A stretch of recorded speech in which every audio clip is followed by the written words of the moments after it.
आपने जो बात कही उस पर सज्जन जी, जो अभी अजीत जी कह रहे हैं कि 1.5 साल पहले संघ के ही बड़े पदाधिकारी बता चुके थे। संघ के पदाधिकारियों ने बताया तो वीएचपी को भी पता होगा कि कुछ तो गलत हो रहा है। इसके बावजूद चीजें ठीक नहीं हो पाई, क्यों नहीं हो पाई? नहीं, देखिए, ठीक नहीं होने का कारण ये है, जैसा अजीत जी ने भी बताया, कि चंपत राय जी ये मान के चल रहे थे कि ये जो मंदिर है, चूंकि वीएचपी ने लीड किया है और उनकी भूमिका अशोक सिंघल जी के बाद बहुत ही अग्रणी थी अयोध्या में, इस कारण से एक स्वामित्व का भी भाव हो जाता है कि ये तो हमारा मैटर है। ये सबसे बड़ी मानसिकता, चूंकि चंपत राय निजी तौर पे बेईमान है, ये बात अभी भी डाइजेस्ट करना मुश्किल है। बावजूद इसके वो प्रोटेक्ट क्यों कर रहे हैं? क्योंकि उन्हें लगा कि ये एक ऐसा लग रहा है कि वीएचपी का मंदिर है, राम भक्तों का मंदिर नहीं है। वैसी स्थिति में, और 1.5 साल पहले तो कहा गया, भैया जी जोशी इसके पालक अधिकारी हैं वीएचपी के, उनके संज्ञान में निश्चित तौर पे रहा होगा। 3 महीने पहले एसबीआई बैंक ने उन्हें इत्तला किया कि आपके यहां गड़बड़ी हो रही है। तो यहां तो आधिकारिक तौर पे आपको बताया गया है, जहां पैसा जमा हो रहा है वहां से बताया जा रहा है कि आपके यहां गड़बड़ी हो रही है।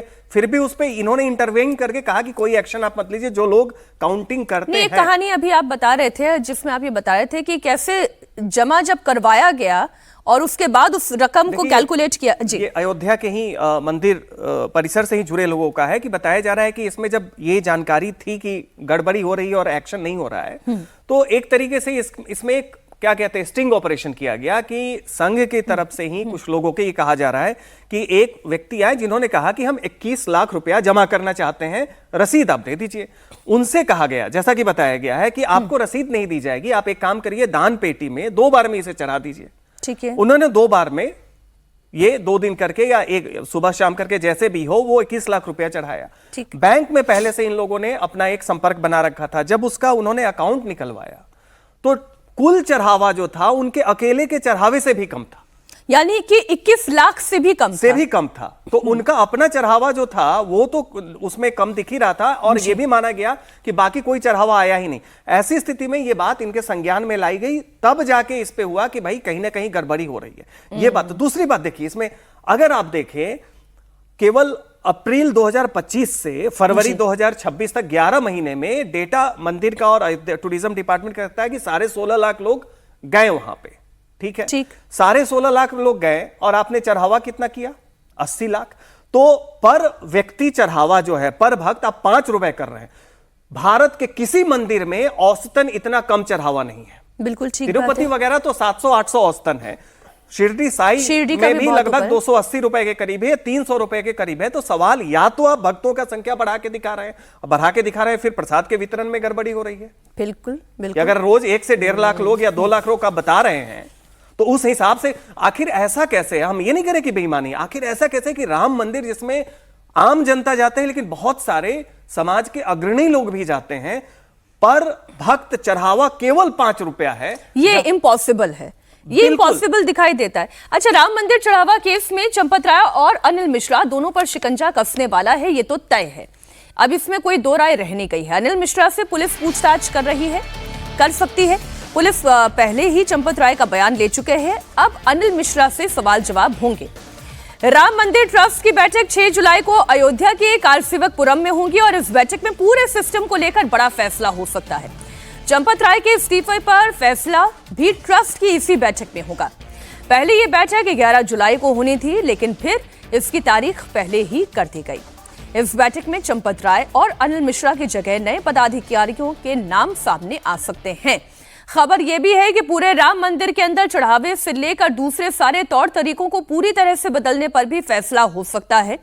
चंपत राय पर चढ़ावा चोरी छुपाने का आरोप है, जो आरोप है वो हम आपके सामने रख रहे हैं। इनका बचना क्यों मुश्किल हो रहा है, वो पॉइंटर्स आपके सामने है। बरामदगी के बावजूद चूंकि उन्होंने कोई कार्रवाई नहीं की, यही सबसे बड़ा प्रश्न चिन्ह चंपत राय की भूमिका को लेकर खड़े करता है।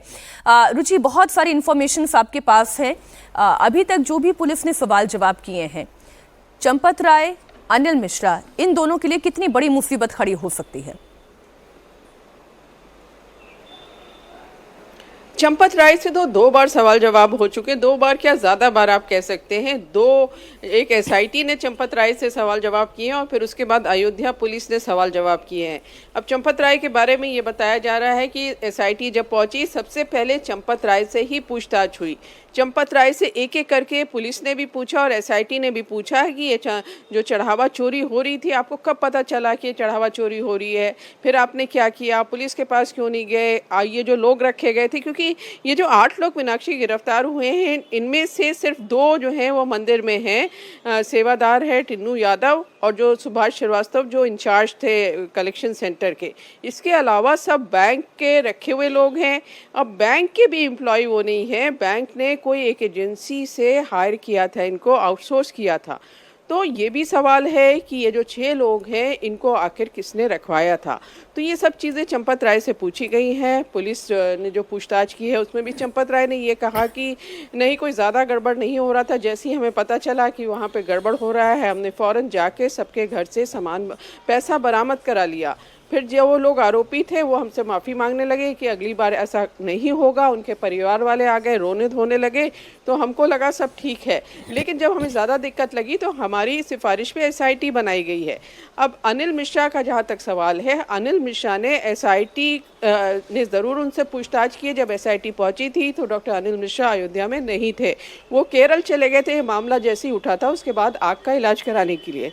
तो अनिल मिश्रा जब वापस लौट के आए, एसआईटी ने उनसे पूछताछ की तो बहुत कोऑपरेट अनिल मिश्रा ने नहीं किया है। अब वो कोऑपरेट अपने मन से करें या पुलिस उनसे कोऑपरेट करवा ले, अब तो यही विकल्प बाकी है, क्योंकि राम भक्तों की आस्था एक बार फिर से इस ट्रस्ट में लौटे, ये इसके लिए आवश्यक है।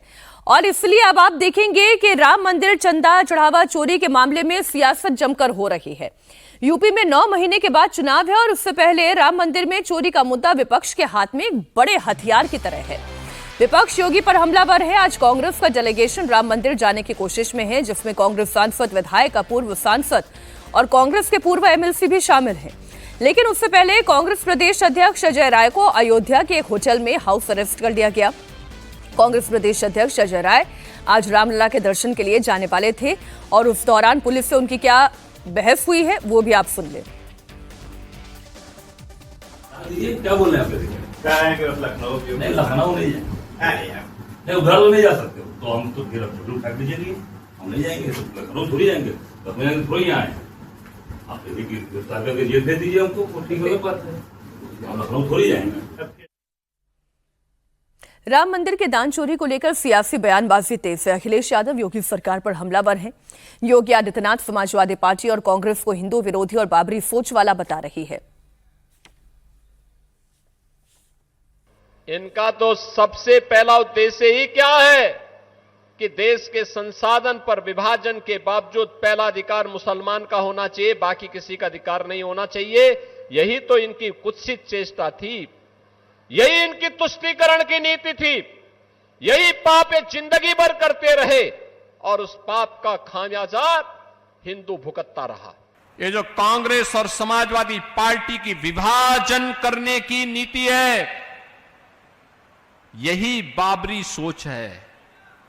ये जातिवाद के नाम पर बांटना, क्षेत्र और भाषा के नाम पर बांटना, जातीय मुद्दों को उठा उठा करके समाज में विद्वेष पैदा करना, पिछली सरकारों की सोच कब्रिस्तान की सोच थी।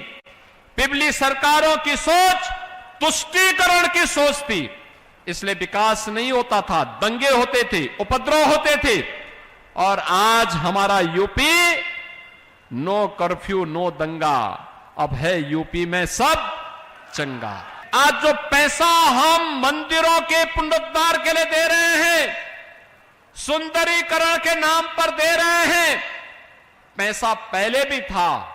वह अंतर ये था, पहले पैसा पौराणिक और ऐतिहासिक स्थलों के लिए नहीं जाता था, पहले ये पैसा कब्रिस्तान की बाउंड्री के लिए जाता था, अब ये पैसा किसी मंदिर को सुंदर स्वरूप देने के लिए जाता है।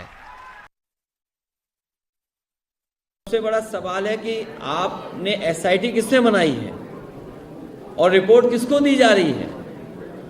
अपनी ही जांच कोई कैसे करेगा? इसीलिए बीजेपी की हमेशा नजर नेशन पे नहीं रहती है, डोनेशन पे रहती है। और इनके शब्दकोश में न धर्म है न शर्म है। दरअसल योगी आदित्यनाथ के लिए चुनाव से पहले ये सबसे बड़ी लड़ाई है, ये सबसे बड़ा धर्म युद्ध है। ऑफेंसिव नहीं, इस वक्त डिफेंसिव नहीं खेल रहे हैं योगी आदित्यनाथ अजीत जी, वो एकदम ऑफेंसिव गेम खेल रहे हैं। समाजवादी पार्टी हो, कांग्रेस हो, सबके ऊपर बराबर वो डोज दे रहे हैं। देखिए, वो अभी स्थिति ऐसी है, वो जितनी बातें अभी कह रहे हैं, सबसे पहले उन्होंने अपने को इस पूरे मामले से अलग किया। उन्होंने ये बताया कि हमारा इससे कोई लेना देना नहीं और हमारे संज्ञान में आते ही हमने सख्त कार्रवाई की है। हम लोग कई बार चर्चा कर चुके हैं कि जब वो मंदिर गए तो चंपत राय को उन्होंने दूर रखा, कई लोगों को दूर रखा। पहले ही मैसेजिंग कर दिया उन्होंने कि हम सख्त जांच करवा रहे हैं। और उसके बाद जो अपना एजेंडा है, ये तो उनका अपना पिच है ना, बाबरी की सोच, विभाजनकारी सोच, धार्मिक विद्वेष। अखिलेश यादव को इस पिच पर फायदा होगा या नुकसान? नहीं, अखिलेश यादव को फायदा नुकसान तो चुनाव में क्या होगा ये हम लोग अभी नहीं अंदाजा लगा सकते हैं। लेकिन अखिलेश यादव चूंकि निमेरो उग्नो है, पहले व्यक्ति हैं जिन्होंने इस बात का उन्होंने जोखिम लेकर के अनाउंस किया। उनको पता था कि अगर हम ये सवाल उठाते हैं और ये चीजें सामने नहीं आती हैं तो इसका नुकसान हो जाएगा हमको। हिंदू नाराज भी हो सकते हैं कि आपने गलत आरोप लगाया मंदिर में चोरी का, लेकिन उनके पास पक्की सूचना थी और उन्होंने आरोप लगाया, तो इसलिए वो भी फ्रंट फुट पर खेल रहे हैं। और वो तो आप देख रहे हैं किस तरह से अनुप्रास लगाते हैं आजकल। उनका भाषण लिखने वाले लोग कोई बहुत समझदार लोग हैं कि धर्म और शर्म को जोड़िए, नेशन डोनेशन जोड़िए, तो ये अनुप्रास लगा करके वो तंज कर रहे हैं, व्यंग कर रहे हैं। वो अपना काम ठीक कर रहे हैं। सरकार की जिम्मेदारी हमको यहाँ थोड़ा हमको इसमें परेशानी ये लगती है कि आप कांग्रेस के, आपने जैसे दिखाया अजय राय को क्यों नजरबंद करें, आप जाने क्यों नहीं दे रहे हैं उनको मंदिर में जाए, वो पूजा करें, अगर पूजा अर्चना करना चाह रहे हैं। अगर वो ये सवाल उठा रहे हैं, जो अखिलेश यादव ने भी सवाल उठाया कि एसआईटी से जांच क्यों करेंगे, वो तो सब आप ही के लोग हैं। आप एक सीटिंग जज से, हाई कोर्ट के, सुप्रीम कोर्ट के सीटिंग जज से कराइए, यही कांग्रेस भी कर रही है। तो अगर ये वो मांग कर रहे हैं, तो ये अगर आप दबाएंगे, सप्रेस करेंगे अपोजिशन की आवाज को, तो फिर हिंदू भक्त जो हैं, समर्थक जो हैं, उनके मन में भी संशय पैदा होगा। आप ये संशय पैदा मत होने दीजिए। आप खुलेआम कहिए, आप जाइए, लोग मंदिर में पूजा करें और जो मांग करें वो मांग सुनिए, आपको जो करना है वो करिए। इसमें ओवैसी का भी एंगल में ले आती हूँ, फिर सज्जन जी आती हूँ आपके पास। अयोध्या में चढ़ावा चोरी मामले में ओवैसी ने भी एंट्री की है और एआईएमआईएम चीफ असदुद्दीन ओवैसी ने चंदा चोरी पर यह कहा है कि अगर ट्रस्ट में मुसलमान को रख देते और फिर उसे गोली मार देते, सारा मामला निपट जाता। लेकिन फिलहाल चंपत है, इसलिए ये चल रहा है। अगर ट्रस्ट में गलती हो गई, उस ट्रस्ट में एक मुसलमान को तुम मेंबर बना लेते और बाद में जब ये घोटाला सामने आया तुम उस मुसलमान को ले जाकर एनकाउंटर कर देते, बुलडोजर से उसका घर तोड़ देते, केस क्लोज्ड। चंपक तो मजे में है, चंपक अभी पूरे चंपक मजे में है। आप बताइए क्या हो रहा है। दरअसल सबको अपने वोट की फिक्र है सज्जन जी। नहीं, देखिए, जहां तक बुलडोजर और गोली मारने की बात है, वो विकास दुबे से लेकर अतीक अहमद तक के केस में उसमें कोई भेदभाव नहीं है, वो बिल्कुल निरपेक्ष है। और ये जो तुलना कर रहे हैं, ये एक ट्रस्ट का मामला है, इसमें किसी मुसलमान को रख क्यों देते। और जहां तक बात है, आक्रोश सबसे ज्यादा जो श्रद्धालु हैं, राम भक्त श्रद्धालु हैं, उनके बीच में है, उनके बीच में। और उनकी तरफ से जो योगी सरकार है, एसआईटी की हो, आगे हो तो और भी जांच की जरूरत होगी।